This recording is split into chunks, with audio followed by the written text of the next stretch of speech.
এখনো অভিনয় করতে যাই শাবনূর আপুর কথা সবার আগে মনে আসে যে শাবনূর আপু কি এক্সপ্রেশন দিত, কোন এক্সপ্রেশন দিত সেটা মনে করে এখন আমরা কাজ করি, যদিও আমরা তার ধারে। আচ্ছা, আমাদের সম্বন্ধে সবার একটা ব্যাড ধারণা আছে, হ্যাঁ। সবার বলে দাও একটু তুমি। আচ্ছা, না কোনো বাজে ধারণা নাই আমাদের। আসলে না, সবাই মনে করে যে আমরা দুজন হচ্ছে দাকুমড়ো সম্পর্ক, মানে দাকুড়াল সম্পর্ক। আর এটা কি ঠিক? আমরা হচ্ছে ফুলে ফুলে যে বাড়ি ফুলে ফুলে সম্পর্ক আমাদের, ফুলের পাপড়ির মতন সম্পর্ক আমাদের। আমার খুবই পছন্দের একজন অ্যাক্ট্রেস এবং আসলে আমরা তাকে দেখেই কিন্তু ইন্ডাস্ট্রিতে এসেছি। সে আমাদের জন্য একটা ইন্সপিরেশন এবং সে আমাদের একটা অভিনয়ের ইনস্টিটিউট। আমরা যদি এখনো অভিনয় করতে যাই শাবনূর আপুর কথা সবার আগে মনে আসে যে শাবনূর আপু কি এক্সপ্রেশন দিত, কোন এক্সপ্রেশন দিত সেটা মনে করে এখন আমরা কাজ করি, যদিও আমরা তার ধারে কাছে যেতে পারিনি। আমি যেতে পারিনি, আমি কপি করেছি ওনাকে, সত্যি কথা।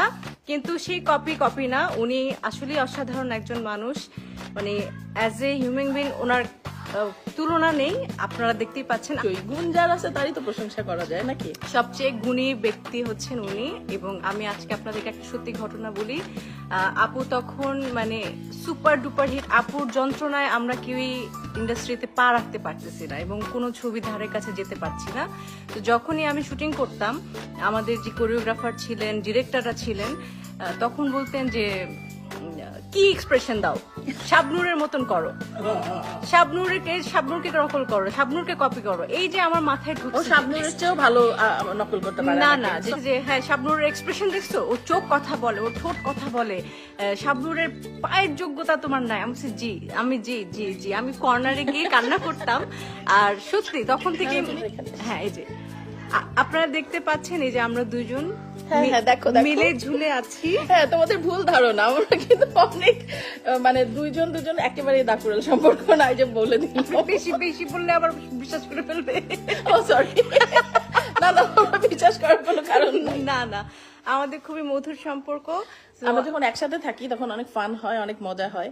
আসলে এটা কেউ জানে না, এটা হচ্ছে পর্দার পিছনে। হ্যাঁ, বিহাইন্ড দ্য সিন। আমরা যখন কাজের পিছনে কাজ করি তখন এত হাসাহাসি হয়, এত আড্ডা হয়। স্পেশালি আমি এই নামটা নিতে চাচ্ছিলাম, করতেছি ফেরদৌস। ফেরদৌস তুমি কোথায়? তুমি যদি দেখো আমাদেরকে, তাড়াতাড়ি করে আমাদের অস্ট্রেলিয়া চলে আসিও। হ্যাঁ,